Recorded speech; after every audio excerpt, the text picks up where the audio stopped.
Hello guys, आज मैं आप लोगों के लिए बहुत ज्यादा अमेजिंग स्टोरी लेकर आई हूँ जो कि हाई रेटेड होने वाली है और आई होप आप लोग को ये ड्रामा बहुत पसंद आने वाला है। सो मूवी स्टार्ट करने से पहले मेरे चैनल को सब्सक्राइब करना मत भूलेगा। मूवी की तरफ चलते हैं जिसके स्टार्टिंग में हम लिंगजी को देखते हैं जो कि आज ही अब्रोड से चाइना पूरे 5 साल बाद आती है अपने बेटे के साथ। तभी उसके सर को कुछ होता है और उसको 5 साल पहले की एक नाइट याद आती है जहाँ पर उसने किसी लड़के के साथ नाइट स्पेंड की थी, लेकिन उसको याद नहीं कि वो लड़का कौन था। यहाँ पर हम उसके बेटे शोभो को देखते हैं जो कि कहता है कि मॉम आप ठीक तो है ना। लिंगजी कहती है कि मैं बिल्कुल ठीक हूँ और फिर वो बताती है कि तुम्हारे अंकल जल्दी ही हमें पिक करने आने वाले हैं। और तभी शोभो जल्दी से बाइक की तरफ भागता है और एक कार में जाकर खड़ा हो जाता है। अंदर हमारा मेन लीड लीपेनान बैठा हुआ था। शोभो उसे देखकर कहता है कि अंकल। तभी लीपेनान हैरानगी से उसे देखता है और उसकी आंखें देखकर सोचता है कि मैंने ऐसी आंखें पहले भी देखी हैं। इस पे शोभो कहता है कि लगता है मैं गलत कार में घुस आया हूँ। यहाँ पर लीपेनान उसकी आइज देखकर कहता है कि मुझे ऐसा क्यों लग रहा है, मैंने ऐसी आंखें पहले भी देखी हैं। तभी शोभो कहता है कि अंकल आप बहुत ज्यादा हैंडसम है, आपके पास तो गर्लफ्रेंड्स ही गर्लफ्रेंड्स होंगी। वैसे मैं आपको एडवांस में एक बात बता दूं, मेरी मॉम भी बहुत ज्यादा ब्यूटीफुल है। और तभी शोभो उसको अपना नेम कार्ड देता है और कहता है कि इसके अंदर मेरी मॉम की तस्वीर है। तभी लिपेनान उसका कार्ड लेता है और अंदर देखता है कि शोभो ने खुद से ही ड्राइंग की हुई थी। ये देखकर लिपेनान हंसता है। तभी शोभो की मॉम घबराई भी उसके पास आती है और कहती है कि शोभो तुम इस तरह किसी की कार में कैसे घुस सकते हो। यहाँ पर जैसे ही लिपेनान उसकी मॉम को देखता है तो देखता ही रह जाता है। तभी लिंजी लिपेनान से कहती है कि सॉरी मेरा बेटा गलत कार में घुस आया और शोभो को वहाँ से लेकर चली जाती है। और तभी लिंजी का भाई लीशन उसे लेने आ जाता है और फिर हम देखते हैं कि शोभो अपने अंकल से कहता है कि अभी मैं एक अंकल से मिला जो कि बहुत ज्यादा हैंडसम थे, मुझे वो अभी तक याद है। और तभी शोभो अपनी मॉम से कहता है कि आपने कहा था कि फादर चाइना में है, तो क्या अब हम उनसे मिल सकते हैं। ये सुनकर लिंजी गहरा सांस लेती है और कहती है कि बेटा तुम्हारे फादर मर चुके हैं। जिस पे शोभो कहता है तो ठीक है, अब शोभो की जिम्मेदारी है कि वो अपने लिए और अपनी मॉम के लिए एक न्यू डैडी ढूंढे। लिंजी अपने बेटे को प्यार करते हुए कहती है कि तुम और मैं एक दूसरे के लिए काफी हैं।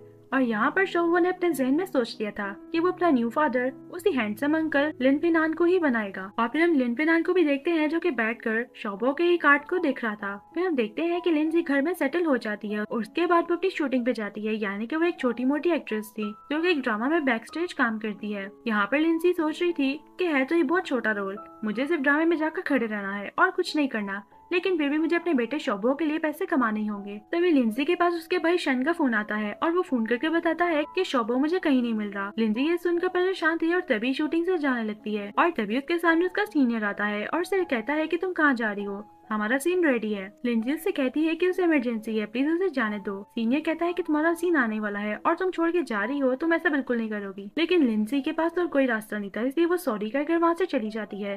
तभी वहाँ पर वैंग सीनियर को कहती है कि तुम इस लड़की के पीछे क्यों पड़े हो, क्या तुम्हारे साइड पे खूबसूरत लड़कियों की कमी है। तभी हम लिंजी को देखते हैं जिसके पास लिपेनान का फोन आता है और वो फोन करके बताता है कि तुम्हारा बेटा इस वक्त मेरे पास ऑफिस में है। तभी लिंजी जल्दी से लिपेनान के ऑफिस की तरफ जाती है। उसके बाद हम शोभो को देखते हैं जो कि लिपेनान को कहता है कि तुम वाकई में मेरी मॉम से शादी करने के बारे में नहीं सोचोगे। लिपेनान कहता है कि तुमने मुझे 19 दफा ये कह दिया है और मैंने तुम्हें एक ही जवाब दिया है कि मेरा ऐसा कोई इरादा नहीं। लेकिन शोभो चुप ही नहीं करता, जिस वजह से लिपेनान अपना सर पकड़ लेता है। तभी वहाँ पर लिंजी आ जाती है जो कि आते साथ ही शोभो को डांटती है और कहती है कि तुम मुझे बताए बगैर कहीं पे भी क्यों चले गए, क्या तुम्हें पता भी है कि मैं तुम्हारे लिए कितनी परेशान हो गई थी। शोभो कहता है कि सॉरी मॉम, मैं अंकल की कार समझ के किसी और अंकल की कार में चढ़ गया, मुझे तो लगता है कि हमारी फेट थी, अगर मैं गलत कार ना समझता तो आज हम इन हैंडसम अंकल से नहीं मिल पाते। तभी लिंजी लिपेनान की तरफ हाथ करके बताती है कि उसका नाम लिंजी है, लेकिन लिपेनान उसे रूटली होते हुए कहता है कि अपने बेटे का ख्याल रखा करो और उसे हैंडशेक नहीं करता। तभी शोभो अपनी मॉम को कहता है कि आपने कहा था ना कि अगर कोई हमारी मदद करे तो हमें भी उसके साथ अच्छा सलूक करना चाहिए, तो क्यों ना अंकल को आज हम अपने साथ डिनर पर लेकर जाए अपने घर। लिंजी के कुछ कहने से पहले ही शोभो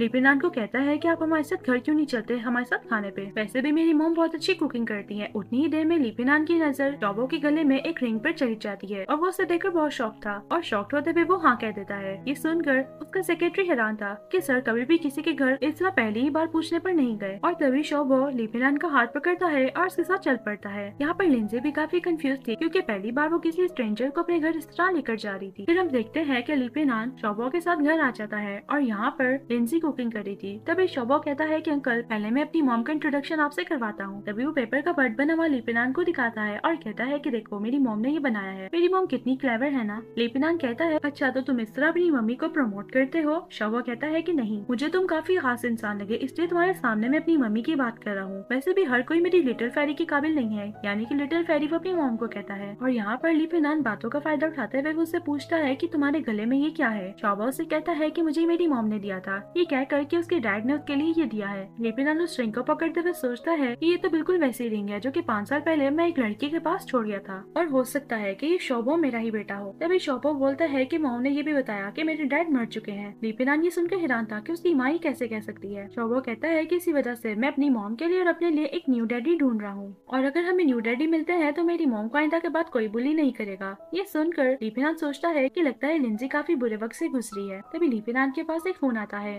और उसको इमरजेंसी में कहीं जाना था, और वो शोबो के सर पे प्यार करते हुए कहता है कि मुझे कहीं जाना है, इसलिए भी मम्मी को बता देना। और सर पे प्यार करने के बहाने वो उसके बाल भी ले लेता है डीएनए टेस्ट के लिए। तभी लिंजी खाना बनाकर बाहर आती है और कहती है कि शोबो तुम अकेले क्यों बैठे हो, वो अंकल कहाँ पर है। शोबो कहता है कि अंकल को इमरजेंसी में कहीं जाना था इसलिए वो चले गए। और फिर वो अपनी मॉम को ये भी कहने लगता है कि मॉम मैंने आपके लिए क्या कुछ नहीं किया, मैंने आपके सामने इतनी ग्रेट अपॉर्चुनिटी रखी लेकिन आपने इस अपॉर्चुनिटी का फायदा नहीं उठाया। उसकी मॉम कहती है तुम किस बारे में बात कर रहे हो। शोबो कहता है कि उस हैंडसम अंकल के बारे में, यानी कि शोबो चाहता था कि वो उसके जल्दी से डैडी बन जाए। तभी उसकी मॉम उसे समझाती है और कहती है कि बेटा अगर आइंदा के बाद किसी भी स्ट्रेंजर को तुम उठाकर घर ले आए या उसके साथ इस बात से फ्री हुए तो मैं वापस तुम्हें ब्रॉड भेज दूंगी। शोबो डरते हुए कहता है कि ठीक है मॉम मैं ऐसा नहीं करूंगा। फिर हम लिपिनान को देखते हैं जिसके पास उसका सेक्रेटरी होश होते हुए आता है। रिपोर्ट्स दिखाते हुए कहता है कि कांग्रेचुलेशन सर, आप तो रेडी बन चुके हैं कब से। यानी कि रिपोर्ट्स में साफ साफ था कि शोबो लिपिनान का ही बेटा है। ये देखकर लिपिनान भी थोड़ा सा शॉक था और सोचता है कि पूरे 5 साल बाद वो वाकई में मुझे मिल गई। हमें शूटिंग का सीन दिखाया जाता है जहाँ पर लिंगजी वापस शूटिंग पे आती है तो वोंग उससे कहती है कि फाइनली तुम आ ही गई।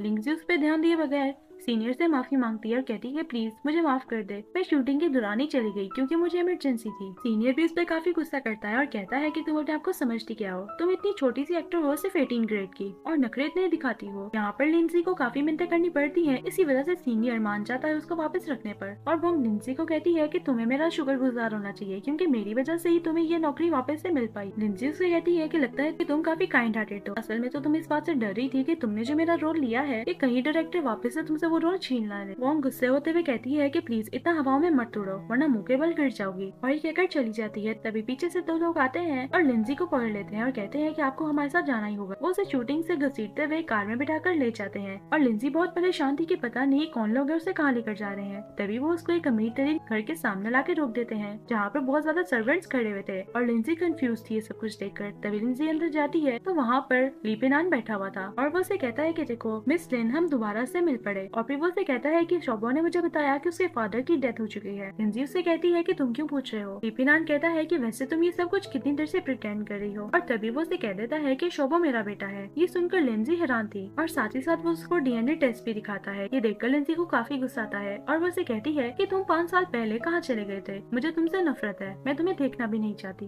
लिपिनान कहता है कि तुम मुझे अपनी कंडीशंस बता सकती हो। लिंजी कहती है कि तुम मुझे मेरी खोई हुई लाइफ को वापस दे सकते हो, क्या वो तुम मुझे वो सब कुछ दे सकते हो जो कि तुम्हारी वजह से मैंने खो दिया था। लेकिन लिपिनान उसकी इन सब बातों का जवाब देने की बजाय कहता है कि शोबो का सरनेम अब मेरे नाम से लगेगा, यानी कि ली शोबो। लिंजी कहती है लेकिन वो मेरा बेटा है, मैंने उसे इतने अरसे से पाला है। लिपिनान कहता है लेकिन मैं उसे ज्यादा अच्छी लाइफ दे सकता हूँ, तुम जैसी 18 ग्रेड की एक्ट्रेस उसे क्या ही पाल सकती है। और तभी लिपिनान उसे शादी के बारे में पूछ लेता है। लिंजी कहती है तुम क्या कह रहे हो। लिपिनान कहता है तो क्या तुम रेडी हो शोबो के सारे राइट्स मुझे देने के लिए, और जहाँ तक शोबो की बात है तो वो भी तुम्हारे साथ रहना चाहता है, इसलिए अगर तुम नहीं चाहती कि शोबो तुम्हारे बगैर रहे तो तुम उसे शादी कर लो और इस से शोबो को भी एक अच्छी फैमिली मिल पाएगी और यही एक लास्ट सोल्यूशन है। लिंजी कहती है कि ये बिल्कुल भी नहीं हो सकता, मैं तुमसे शादी नहीं करूंगी। लिपिनान कहता है कि कॉन्ट्रैक्ट मैरिज कर लेते हैं, इस कॉन्ट्रैक्ट मैरिज में हम दोनों हस्बैंड वाइफ तो होंगे लेकिन हम दोनों के बीच में कोई रिलेशनशिप नहीं होगा और तुम भी अपने बेटे शोबो के साथ रह पाओगी। और वो उसके सामने कॉन्ट्रैक्ट मैरिज के पेपर्स भी ले आता है। यहाँ पर लिंजी कहती है कि लगता है लिपिनान ने कुछ ज्यादा जल्दी फैसला कर लिया है और तभी वो भी कॉन्ट्रैक्ट पेपर्स पे साइन कर देती है और कहती है कि एक कंडीशन है, तुम मेरी लाइफ में इंटरफेयर नहीं करोगे। लिपिनान इस कंडीशन पे मान जाता है और फिर वो सोचता है कि ये पहली लेडी है जो कि इस तरह से मुझसे शादी करने पर मना करी है, अगर कोई और होती तो वो तो सबसे पहले मुझसे शादी कर लेती, लेकिन इस लड़की में कुछ तो खास है, ये सबसे अलग है। तभी ऊपर से शोबो भागता भागता नीचे आता है, अपनी मॉम को देखकर खुश होता है और लिंजी से पूछती है कि तुम यहाँ पर कैसे आए। शोबो बताता है कि ये हैंडसम अंकल मुझे यहाँ पर लेकर आए हैं और इन्होंने मुझे बहुत अच्छे खाना भी खिलाया है। तभी लिपिनान लिंजी को कहता है तुम आज इस घर में मूव हो जाओ। उसके बाद हम देखते हैं कि लिंजी घर जाती है, अपने भाई शन को सारी बात जाकर बताती है और ये भी बताती है कि शोबो का फादर मिल चुका है,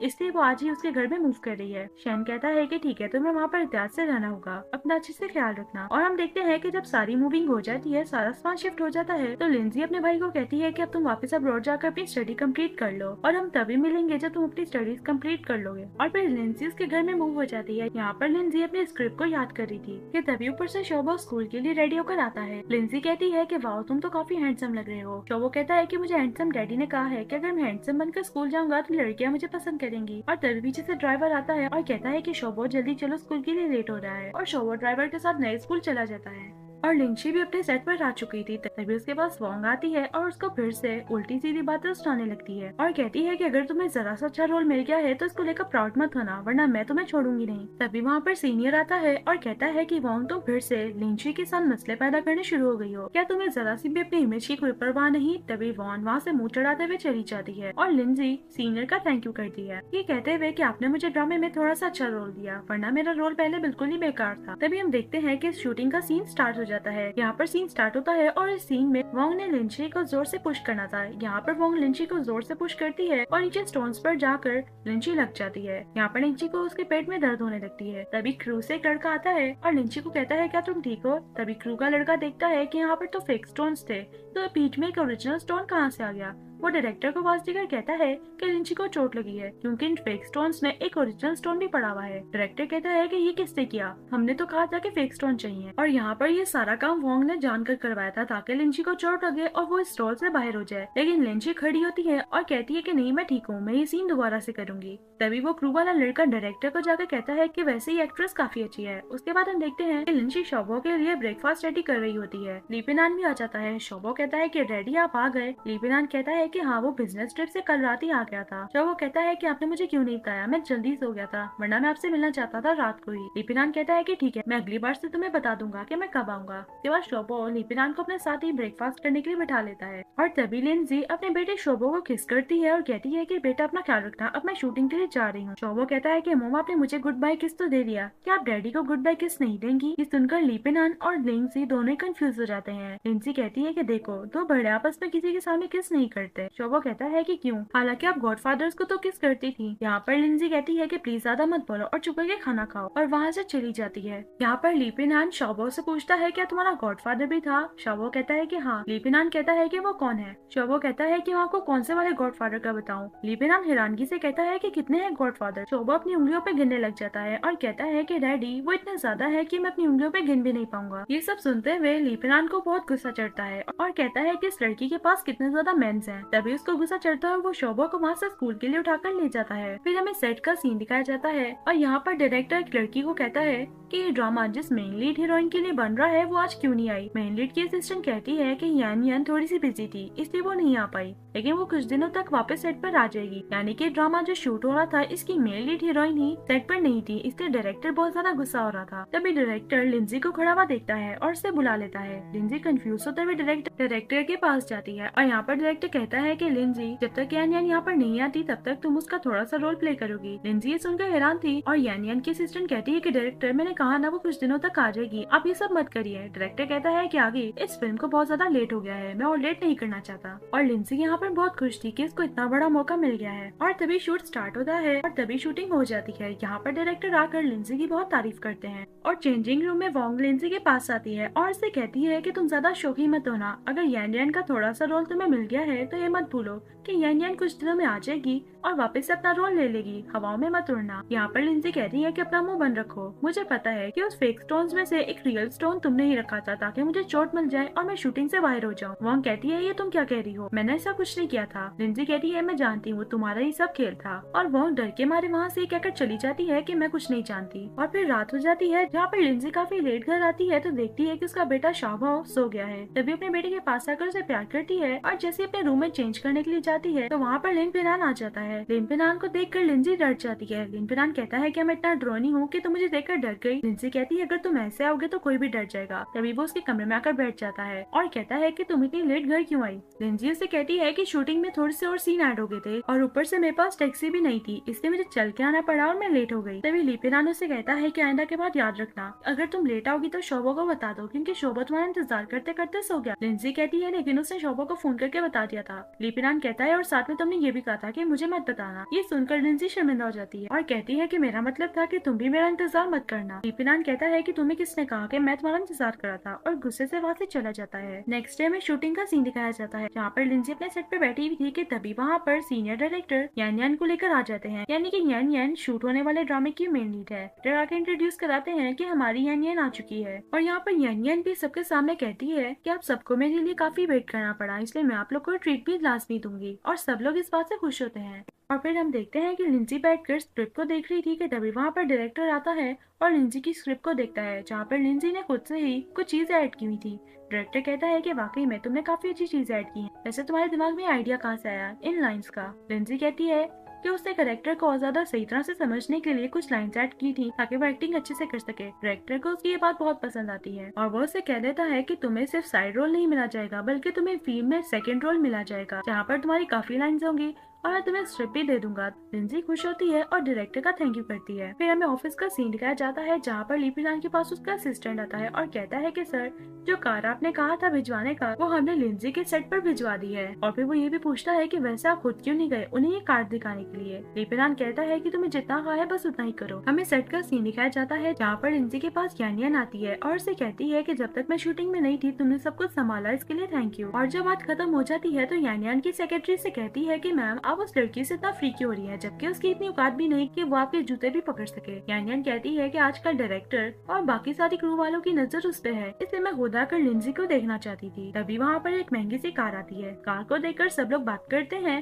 कि जाहिर सी बात है ये कार सिर्फ यान यान के लिए होगी क्योंकि ये न्यू मॉडल है इसी ईयर का। लेकिन वो कार आकर लिंजी के सामने रुक जाती है। लिंजी हैरान होती है और सोचती है कि कार मेरे सामने क्यों रुकी। तभी अंदर से एक ड्राइवर आता है और लिंजी को कहता है कि लिंजी मैम आप ही है ना। लिंजी कहती है कि हाँ। कहता है कि कार आपके लिए है। लिंजी हैरान होकर कहती है तुम क्या कह रहे हो। और यहाँ पर सब लोग हैरान थे कि ये कार लिंजी के सामने क्यों रुकी है, क्या ये लिंजी की कार है या उसके लिए कोई आया है। और यहाँ पर वो ड्राइवर लगातार जिद कर रहा था कि प्लीज मैम एक दफा कार के अंदर आ जाए और देख लें सारी चीजें। और फिर जिद करने पर लिंजी कार के अंदर चली जाती है। ये सब देखते हुए यान यान अपनी सेक्रेटरी को कहती है कि जल्दी से लिंजी का बैकग्राउंड चेक करके मुझे बताओ। फिर हम देखते हैं कि लिंजी घर आती है और शोभा को कहती है कि मुझे तुम्हारे फादर के साथ कुछ बात करनी है, इसे थोड़ी देर तक बैठ जाओ। लेकिन यहाँ पर शोभा मान नहीं रहा था और उससे बहुत ज्यादा सवाल करने शुरू हो जाता है। लिंजी उसे कहती है कि मैंने कहा ना प्लीज बाहर जाओ और तभी शोभा चला जाता है। लिंजी आकर लिपिनान को कहती है क्या तुम बचपन में इतनी बातें करते थे। लिपिनान कहता है कि मैं बचपन में इतना नहीं बोलता था। लिंजी भी कहती है कि हैरत की बात है मैं भी इतना नहीं बोलती थी, पर ये किस पे गया है। लिपिनान बहुत ही रूड होते हुए कहता है कि मुझे लगता है तुम और तुम्हारा बेटा एक ही जैसे हैं, वैसे तुम्हें मुझसे क्या बात करनी थी। तभी लिंजी कहती है कि हाँ मुझे तुमसे पूछना था कि वो कार तुमने मुझे क्यों दी। लिपिनान कहता है कि तुम्हें वो पसंद नहीं आई। लिंजी कहती है अरे नहीं ऐसी कोई बात नहीं, असल में वो बहुत ज्यादा एक्सपेंसिव है और मैं इस गिफ्ट को एक्सेप्ट नहीं कर सकती क्योंकि इस कार के साथ लोग मुझे अजीब नजरों से देखते हैं। लिपिनान कहता है कि तुम एक एक्टर हो फिर भी तुम डरती है लोगों की नजरों से। और फिर वो उसे कहता है कि वैसे भी ये गिफ्ट तुम्हारे लिए नहीं है बल्कि शोभा की वजह से मैंने तुम्हें लेकर दी है, क्योंकि तुम रात को लेट आती हो तो शोभा इसी वजह से डिस्टर्ब रहता है, इसलिए मैंने सोचा कि तुम्हें कार्ड दे दूं ताकि तुम जल्दी आ सको। ये सब बातें सुनते हुए लिंजी सोचती है तो असल में इसको परवाह शोभा की थी, इसने शोभा के लिए मुझे गिफ्ट दिया था। उसके बाद हम देखते हैं कि लिपिनान रात को बैठकर एक बुक पढ़ा था और साथ ही साथ लिंजी के बारे में सोच रहा था कि वो दूसरी वुमेन से बहुत ज्यादा डिफरेंट है, उसने अकेले ही रहकर एक बच्चे को कितना बड़ा कर लिया। तभी वहाँ पर शोभा आता है और कहता है कि डैडी क्या आप मम्मी के बारे में सोच रहे हैं। लिपिनान कहता है कि तुम ऐसा क्यों कह रहे हो। शोभा कहता है डैडी क्योंकि आप पिछले 1 घंटे से एक ही पेज पर फंसे हुए हैं। ये बात सुनते हुए लिपिनान काफी एम्बैरेस फील करता है। तभी शोभा कहता है कि डैडी मॉम को मिस करना कोई शेम की बात नहीं है। लिपिनान कहता है कि असल में मैं काम के बारे में सोच रहा था। और तभी शोभा से अपने से मशवरे देना शुरू कर देता है कि आप मम्मी को कैसे इम्प्रेस कर सकते हैं। वो बताता है कि वो स्कूल में बहुत पॉपुलर है, जब वो लड़की का पीछा करता है तो उसको बैठकर अपने साथ कंपनी भी लेता है, उसे प्यार से बातें भी करता है। ये सारे मशवरे वो अपने डैड को दे रहा होता है ताकि वो उसकी मम्मी को इम्प्रेस कर सके। और वो ये भी कहता है कि कार गिफ्ट करने से कुछ नहीं होता जब तक कि आप उनके साथ अच्छा टाइम स्पेंड नहीं करेंगे। ये सब बातें सुनते हुए लिपिनान से कहता है कि ऐसी बातें मत करो, अगर तुमने दोबारा से ऐसी हरकतें की तो मैं तुमसे अपने सारे गिफ्ट वापस ले लूंगा। यहाँ पर शोभा सोचता है कि उसको कोई और तरीका ढूंढना पड़ेगा अपने मॉम और डैड को इकट्ठा करने के लिए, क्योंकि उसके फादर इस तरह से नहीं मान रहे थे। नेक्स्ट डे शूटिंग का सीन दिखाया जाता है जहाँ पर लिंजी के पास सीनियर आता है और एक लड़की साथ लेकर आता है और बताता है कि अब से तुम्हारी असिस्टेंट है, और ये कहकर वहाँ से चला जाता है। उसके बाद हम देखते हैं कि वो असिस्टेंट लिंजी के पास भागी भागी आती है और उसे कहती है कि मैम आपको पता भी है कि बाहर कौन आया है। लिंजी कहती है कौन आया है। असिस्टेंट बहुत शौक से बताती है कि बाहर मूफेली आया है, और आपको पता है कि जो ड्रामा शूट हो रहा है वो उसमें मेन लीड के तौर पर काम कर रहे हैं। लेकिन यहाँ पर लिंजी बिल्कुल भी एक्साइटेड नहीं थी मूफेली का नाम सुनकर। और फिर हम देखते हैं कि मूफेली आकर लिंजी से मिलता है, और मूफेली यहाँ पर लिंजी के साथ बहुत ज्यादा फ्लर्ट कर रहा होता है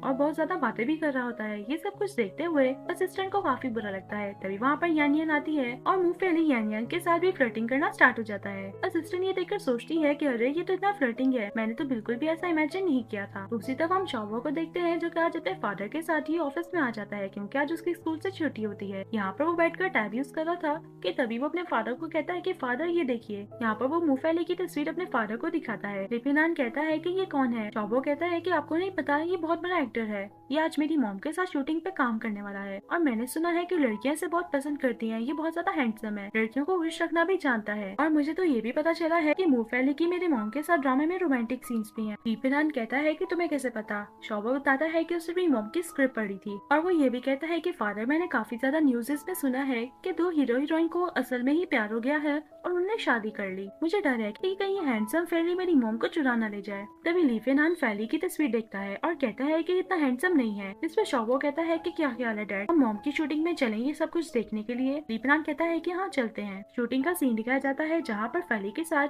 लिंजी का सीन स्टार्ट हो जाता है। यहाँ पर इनका एक रोमांटिक सीन था जहाँ पर लिंजी को फेली को एक रोमांटिक नजर से देखना था और कुछ एक्सप्रेशंस भी देने थे, लेकिन यहाँ पर लिंजी बिल्कुल भी ठीक नहीं करी थी, इस चीज का रीटेक पे रीटेक हो ही जा रहा था। तभी फेली कहता है डायरेक्टर को कि प्लीज 10 मिनट का ब्रेक ले लेते हैं, और फिर फेली लिंजी को कहता है कि अगर तुम हर सीन के बाद मेरी तरफ देखोगी तो क्या पता तुम्हारे ऊपर लव के एक्सप्रेशन आ जाए और तुम्हें ऐसे लगने लगेगा कि तुम्हें मुझे देखते साथ ही फर्स्ट लव एट साइट हो गया है, तभी तुम एक्सप्रेशन दे पाओगी। यहाँ पर लिंजी सोचती है कि तुम्हारे फेस को देखकर कभी भी मुझे ऐसे एक्सप्रेशंस नहीं आने वाले, और तभी लिंजी वहाँ से चली जाती है। हम देखते हैं कि लिंजी कार में बैठकर लंच कर रही होती है और साथ में स्क्रिप्ट पढ़ रही होती है कि तभी कार में उसका बेटा शॉबो आ जाता है। शॉबो को देखकर लिंजी कहती है अरे तुम यहाँ पर, और दूसरी तरफ से लिपिनान भी कार में आ जाता है। वो दोनों को देखकर खुश होती है। यहाँ पर शॉबो कहता है कि असल में मॉम, मैं और मेरे डैडी आपको डिनर के लिए लेने आए थे। लिंजी कहती है कि मैं डिनर के लिए नहीं जा सकती क्योंकि अभी मुझे यहाँ पर बहुत ज्यादा काम है और अभी मेरे काफी सीन शूट होने वाले रहते हैं। शॉबो कहता है तो कोई बात नहीं, हम आपके साथ कार में बैठकर लंच कर लेंगे। और यहाँ पर शॉबो सोचता है कि खाना मजे का हो या ना हो, बस मुझे इस चीज पे फोकस करना है कि मैं अपने मॉम और डैड को एक कर सकूं। और तभी हम देखते हैं कि तीनों मिलकर खाना खा रहे होते हैं, और यहाँ पर टाइबो अपनी मॉम से कहता है कि मुझे पानी पीना है।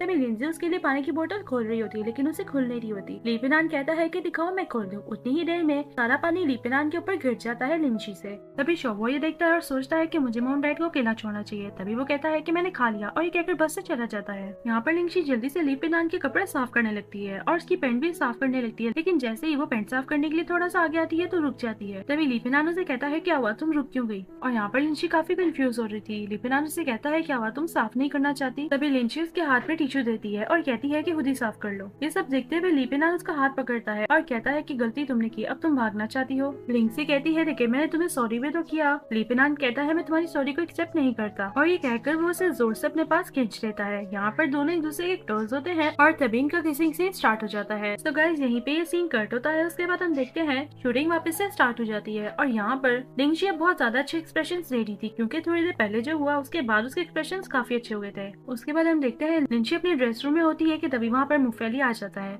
मूफेली उसको आकर पूछता है क्या तुम रात को मेरे साथ डिनर पे चलोगी? जिसपे लिंजी कहती है कि नहीं, उसे किसी और के साथ बाहर जाना है। मूफेली कहता है क्या तुम्हें शॉबो के साथ बाहर जाना है, तो तुम शॉबो को लेकर मेरे पास आ जाना, हम तीनों ही मिलकर बाहर चलेंगे क्योंकि काफी अर्सा हो गया मैंने उसे नहीं देखा। तभी लिंजी कह देती है कि नहीं, शॉबो नहीं है वो जिसके साथ मैंने बाहर जाना है। ये बात सुनकर मूफेली हैरान रह जाता है और लिंजी को कहता है कि जब तक मैं यहाँ पर नहीं था क्या तुमने इस बात का फायदा उठाया है, और क्या तुम्हारी जिंदगी में कोई और आ गया है? ये बात सुनते साथ ही लिंजी थोड़ी देर पहले कार में क्या हुआ था ये याद करती है और नीचे मुँह करके हंसने लगती है। मूफेली उसके फेस एक्सप्रेशन देखकर समझ जाता है और उसके पास आकर उसे जोर से पकड़ता है और कहता है जब तक मैं यहाँ पर नहीं था क्या उतनी देर में तुम्हारी जिंदगी में कोई और आ गया है? तभी लिंजी उसको अपने आप से दूर करती है और कहती है तुम ये क्या कर रहे हो, कोई देख लेगा। मूफेली कहता है मुझे किसी की परवाह नहीं, बस मुझे ये बताओ क्या तुम्हारी जिंदगी में वाकई में कोई और आ गया है? क्योंकि जिस तरह से तुम नीचे मुँह करके कुछ सोच रही थी मैं पक्का बता सकता हूँ तुम्हारी जिंदगी में कोई और है। और क्या तुमने मुझसे वादा नहीं किया था कि अगर तुम किसी से प्यार करना चाहोगी तो मैं तुम्हारी फर्स्ट चॉइस हूँगा? लिंजी से कहती है कि इस वक्त हम स्टूडियो में है इसलिए ये सारी बातें मत करो। तभी वहाँ पर मूफेली के पास यानियन आ जाती है जो कि आकर कहती है कि डायरेक्टर आज हम सबको डिनर पर लेके जा रहे हैं, क्या तुम चलोगे? जिसपे मूफेली साफ साफ मना कर देता जाता है और यानियन लिंची से भी पूछती है तो लिंची कहती है कि आज उसको किसी और के साथ जाना है और ये कहकर चली जाती है। उसके बाद हम देखते हैं कि शॉबो लीपिनान के पास बैठकर बुक पढ़ रहा होता है, तभी वहाँ पर लिंची आ जाती है। तो शॉबो लिंची के पास आकर कहता है कि मॉम आज हम सब एक साथ बेड पर सोएंगे। लिंची कहती है तुम क्या कह रहे हो, 3 इंसानों का बेड पर सोना एक साथ काफी मुश्किल हो जाएगा, इसलिए आज तुम अपने डैड के साथ सो जाओ, मैं कल तुम्हारे साथ सो जाऊंगी। लेकिन यहाँ पर शॉबो काफी जिद करता है और कहता है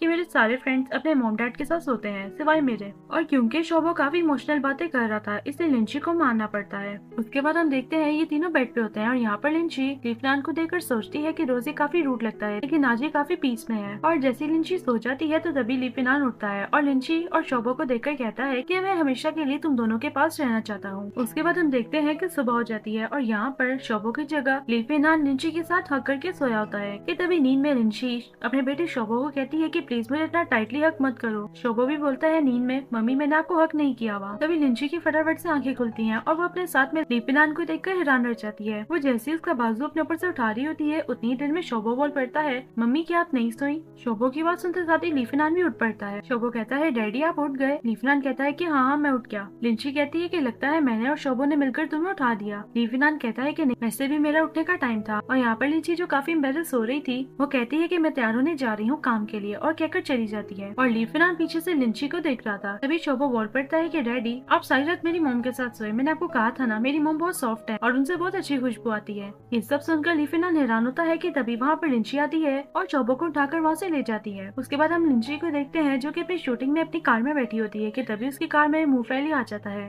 लिंची मूंगफली को देखकर कहती है कि तुम यहाँ पर क्या कर रहे हो। मूंगफली अपने साथ कुछ खाने के लिए भी लाया होता है और कहता है कि असल में मेरी गाड़ी कैसी खराब हो गया इसलिए मैं तुम्हारे साथ बैठकर खाना चाहता हूँ। लिंची कहती है कि कल भी तुमने यही बहाना किया था और मेरी कार में घुस आए थे। तभी मूंगफली फिर से कहता है कि असल में मेरी कार को कोई और ले गया, किसी को चाहिए थी। लिंची कहती है मूंगफली क्या तुम मुझे ब्लाइंड समझते हो, मैंने अभी भी तुम्हारी कार सेट पे खड़ी हुई देखी थी। यहाँ पर मूंगफली कहता है कि असल में मैं बस तुम्हारे साथ बैठकर खाना चाहता था, इसमें बुराई क्या है। तभी लिंची खाना देखकर सोचती है कि अगर वो इसके साथ खाना खाएगी तो उसके आज के पैसे बच जाएंगे, इसलिए वो मान जाती है। और यहाँ पर मूंगफली लिंची के साथ काफी फ्री होने की कोशिश कर रहा होता है। तभी लिंची उसको डांटते हुए कहती है कि ऐसा मत करो, वैसे भी अब मैंने शादी कर ली है। ये सुनकर मूंगफली ज्यादा शौक नहीं होता और कहता है कि तुम ये सब इसलिए कह रही हो ना ताकि मैं तुमसे दूर रह सकूं। उसके बाद हम देखते हैं डायरेक्टर बैठकर मूंगफली और लिंची की रिहर्सल करवा रहा होता है और यहाँ पर ये दोनों बहुत अच्छी एक्टिंग करते हैं। डायरेक्टर खुश होकर वहाँ से चले जाते हैं और तभी मूंगफली कहने लग जाता है क्या वाकई में तुम्हें उससे मोहब्बत हो गई है ना जो तुमने एक्टिंग करते हुए मुझे इतने अच्छे एक्सप्रेशन दिए। लिंची कहती है कि सिर्फ एक्टिंग थी, मुझे तुमसे कोई मोहब्बत नहीं। और ये कहकर वहाँ से चली जाती है। तभी मूंगफली भी उसके पीछे पीछे चला जाता है और तभी उस कर्टन के पीछे से यानियन और वैंग निकल आती है जो कि सारी बातें खड़े होकर सुन रहे थे। और तभी वैंग कहती है कि लिंची बहुत ज्यादा तेज लड़की है, ये मूंगफली को सिड्यूस करने की कोशिश कर रही है। और तभी वोंग यानियन को कहने लग जाती है कि यानियन तुम्हें इस लिंची का कुछ करना ही होगा, ये हम सबको तंग कर रही है और ये मूंगफली को भी तुमसे दूर कर देगी। यहाँ पर यानियन कहती है कि मैं लिंची के साथ कुछ भी नहीं कर रही और अगर तुम्हें वो नहीं पसंद तो तुमने उसके साथ जो करना है वो कर सकती हो और दूसरों को अपनी गन बनाकर यूज मत किया करो। गुस्से से कहकर वहाँ से चली जाती है। और बाहर आकर यानियन की असिस्टेंट कहती है कि मैम आपने ये सब कुछ इसलिए किया ना ताकि वैंग को और गुस्सा चढ़े और वो लिंची के साथ और बुरा करे। यानियन कहती है कि हाँ मैंने ये सब कुछ इसलिए किया। उसके बाद हम देखते हैं लिंची का एक सीन शूट होने वाला होता है जहाँ पर लिंची ने ऊपर ब्रिज से जंप मारनी थी। तभी लिंची की असिस्टेंट कहती है कि मैम प्लीज आप ये सीन मत कीजिए, डायरेक्टर से कह दीजिए कि वो कोई कैमरा ट्रिक यूज कर आपको ये सीन करवा दे, अगर असल में आप करेंगी तो कहीं आपको चोट लग जाएगी। लिंची कहती है कि नहीं वो ये सीन असल में करेगी। उसके बाद हम देखते हैं कि लिंची टॉप ब्रिज पे खड़ी हो जाती है जंप मारने के लिए और उसके साथ एक और लड़की थी। ये तभी शूटिंग पर लीपिनान आ जाता है जो कि सारा सीन देख रहा था। उसके बाद हम देखते हैं कि लिंची उस लड़की के साथ नीचे जंप मारती है तो डायरेक्टर आकर रीटेक करवाता है और उस लड़की को डांटते हुए कहता है कि लिंची को ज्यादा कवर मत करो, हमें उसे कैप्चर करना है। ये सीन दोबारा से रीटेक होता है और लिंची वापस से जंप मारती है लेकिन इस दफा उसका पाँव फ्रैक्चर हो चुका था और वो दर्द से चिल्ला रही थी। तभी लीपिनान जल्दी से लिंची के पास आता है, उसको अपनी गोद में उठाकर हॉस्पिटल के लिए लेके जा रहा होता है लेकिन मूंगफली लीपिनान को रोक लेता है और कहता है कि इसको मुझे दो, इसको मैं हॉस्पिटल लेके जाऊंगा। लीपिनान उसकी एक भी नहीं सुनता और गुस्से से वहाँ से चला जाता है। फिर हमें कार का सीन दिखाया जाता है जहाँ पर लिंची को चोट लगी होती है और यहाँ पर लीपिनान उसकी काफी केयर कर रहा होता है। उसको कहता है क्या तुम्हें ज्यादा दर्द हो रहा है। लिंची उसको अपनी केयर करता हुआ बस देखी जाती है और तभी लीपिनान उसको अपने साथ लगा लेता है और कहता है कि जब तक हम हॉस्पिटल नहीं पहुँचते तो मेरे साथ ही बैठी रहो। यहाँ पर लिंची उसको देखकर सोचने लग जाती है कि जब उसकी मॉम और डैड की डेथ हो गई थी तो वो काफी अकेली हो गई थी। उसने अकेले ही अपने भाई शेन को पाला और उसके बाद उसका बेटा शोभा आ गया था। यानी कि उसने सारी जिंदगी अपनी लाइफ में अकेले ही सारी मुश्किलें काटी हैं। उसको कभी भी किसी के सहारे की जरूरत नहीं पड़ी। लेकिन आज लीपिना ने इस तरह से इसे गले लगाया हुआ है तो उसको काफी अच्छा लग रहा है। उसको उसके पास प्रोटेक्शन फील हो रहा है। उसके बाद हम सेट का सीन देखते हैं जहाँ पर यानियन और उसकी असिस्टेंट आपस में बात कर रही होती है और वहाँ पर मुफैली भी बैठा हुआ था। यानियन की असिस्टेंट कहती है कि मैंने कभी इस बारे में सोचा नहीं था कि लीपिनान लिंशी जैसी लड़की को जानता होगा जिसका कोई बैकग्राउंड ही नहीं है। यहाँ पर यानियन भी इसी बात से हैरान थी और वो अपनी असिस्टेंट को ये भी कहती है कि लीपिनान और लिंशी दोनों एक कपल की तरह लग रहे थे। ये बात सुनते साथ ही मुफैली वहाँ से फटाफट से उठ के लिंशी के पास चला जाता है। हॉस्पिटल का सीन दिखाया जाता है जहाँ पर लिंशी को एडमिट कर लिया जाता है और लीपिनान उसके पास ही था। डॉक्टर बताता है कि उसके पाँव पे थोड़ा सा फ्रैक्चर हुआ है, 3-4 दिनों तक ठीक हो जाएगा। और फिर लिंशी लीपिनान को कहती है कि प्लीज शोभो को मत बताना कि मैं बीमार हूँ, वो फजूल में परेशान हो जाएगा। उसको कहना कि मैं शूटिंग पे हूँ। ये बात सुनकर लीपिनान लिंशी के पास आता है बहुत गुस्से से और उससे कहता है कि अगर तुम्हें अपनी बेटे की परेशानी की इतनी फिक्र है तो तुमने अपने आप को नुकसान क्यों पहुंचाया। लिंशी काफी कंफ्यूज थी और उससे कहती है कि ऐसी बातें तो शूट पे होती रहती हैं और वैसे भी छोटा सा एक्सीडेंट था। लीपिनान कहता है कि अगर शूट पे चीजें होती रहती हैं तो तुमने अपनी केयर क्यों नहीं की। और यहाँ पर वो उसको काफी डांटने लग जाता है कि तभी वहाँ पर असिस्टेंट आ जाता है और वो उसे कहता है कि सर आपसे जरूरी बात करनी है, प्लीज बाहर आइए। तभी लीपिनान असिस्टेंट की बात सुनने के लिए बाहर चला जाता है और असिस्टेंट लीपिनान को ये बताता है कि मैंने ये इन्वेस्टिगेट कराया कि लिंची मैम को जो चोट लगी है ये सब कुछ नॉर्मली नहीं था, बल्कि किसी ने जानबूझकर ब्रिज को ढीला कर दिया था, इस वजह से वो जोर से गिर गई और उनके पाँव पे मोच आ गई। लीपिनान गुस्से से पूछता है कि सब कुछ किसने किया। सेक्रेटरी बताता है कि वोंग नाम की लड़की जो कि लिंची मैम के साथ शूट करती है उसने ये सब कुछ करवा।